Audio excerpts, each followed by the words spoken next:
All of the issues, all of the debates. Today we have Idaho State Senators joining Kasper and Chris on News Talk KBOI. It's 8:37. Glad you're with us today on News Talk KBOI. As we do this during when the session is in, we talk to lawmakers, and that's why we're bringing in Democratic Senator Ali Rabi from District 16 to talk to us today out of Boise. Senator, thanks very much for your time today, and welcome to News Talk KBOI. I'm glad to be here. Good. I know that we have talked to you before in terms of like rental fees. I know that there was a bill at one point that you were bringing up. Property tax is really big right now. Where would you like to start today? Well, just really quickly can update you that my bill that will require rental fees to be reasonable and transparent passed with flying colors out of the Senate, and it's headed to House Judiciary and Rules Committee next. Will provide tenants and landlords with protections and minimize disputes around fees. So hoping we can get that through, and that's something personally I've been working on. I can definitely talk about property tax as well, which has been a very hot topic for every session for the last few years, with very little relief to homeowners. So there are a few bills at play there. Senator Groh has been working on a bill, Senate Bill 1111 on the Senate side, which we passed out of committee yesterday. It's being slightly amended, but that bill would basically take a sales tax, a minimum of $150 million up to $300 million a year, and apply that directly to folks' property tax bills, potentially applying enough relief to take off about 20% of the average homeowner's property tax bill. Senator Rabi, we've been discussing. I was just going to say that this is the one topic that everybody agrees on. This is the thing that's got to get taken care of. And I know that we're a little ways down the road here in the legislative session, and we've seen a number of different bills, but not one unified overall bill that it seems like everybody agrees on. Have we got too many things going through now with property taxes for everybody to get on board with? This is the most difficult thing about property tax relief for homeowners. And I think one reason why we haven't seen a bill, a really quality bill passed in the last few years, despite the fact that property tax burden has shifted from commercial to homeowners over the last 6 years, increasing homeowners' property taxes by 50% in some districts. So I think the big issue with that and fixing the root of the problem in the shift is that commercial and business and agriculture would have to pay more property taxes in shifting that burden. And so it's very hard to get everyone on the same page. You know, the average homeowner doesn't have somebody in there advocating for them.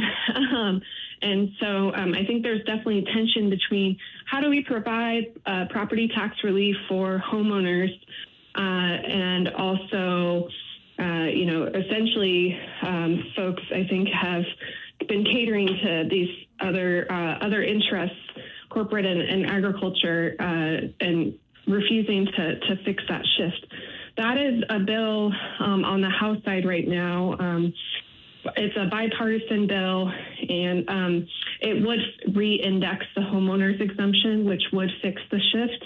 But I believe that's dead in the water on the House side, and would love to see some momentum there. But because of those, special interests, I don't know if that will happen. Yeah, I know that everybody is kind of sitting back and waiting to see, what's going to stick.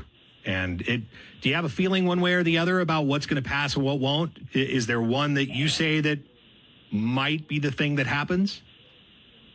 I believe Senator Groh's bill will be supported by the Senate. I'm going to support it. It provides targeted relief to homeowners. It's not a perfect bill, like any bill. Sure. But it does provide only direct relief to homeowners, which is where we need that property tax relief. So I believe that will pass out of the Senate. I do not know what will happen to that on the House side.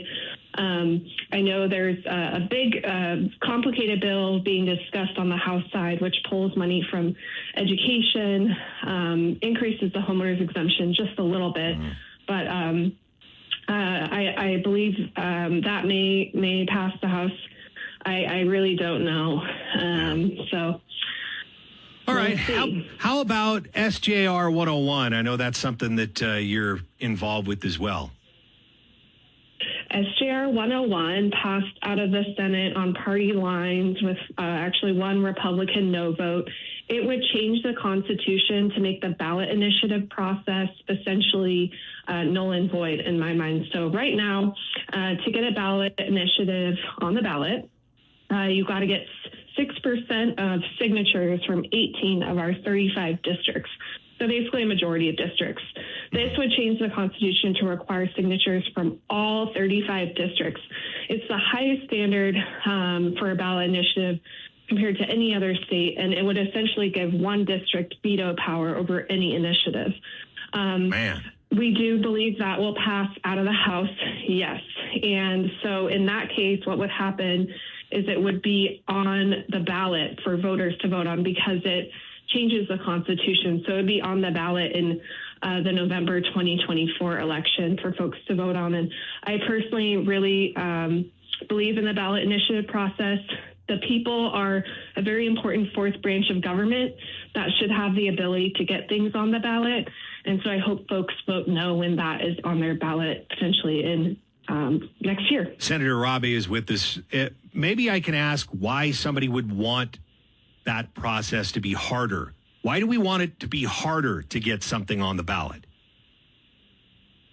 I think power and control are definitely at play, and the legislature hasn't agreed. Some legislators have not agreed with some certain ballot initiatives that have gotten on the ballot or even that have passed, such as Medicaid expansion, for example. So I think they're just wanting to have more control over what policies get passed. I also think there's just a myth. I think that's the root of it, really. But I believe in what was said on the floor is there's a myth that some of these initiatives are funded by dark out-of-state money, which is simply not true. Most of these initiatives have been Idahoan, grassroots-led. I've personally knocked doors collecting signatures on some initiatives. And it's people that I know, my neighbors, my friends, my family. There was only one initiative that was funded by out-of-state money related to horse racing in 2018. That did get on the ballot, but it failed on the vote. The voters, they're smart, and they voted that down. So, well, Senator, we appreciate your time today. Thank you for coming on with us, and we hope that you will again. Thank you, guys. Yeah, hopefully I'll be back. We still have about 3 weeks left. All right. We're looking forward to it. Thanks again for your time today. Once again, thank you. Democratic Senator Ali Robbie, District 16, joining us.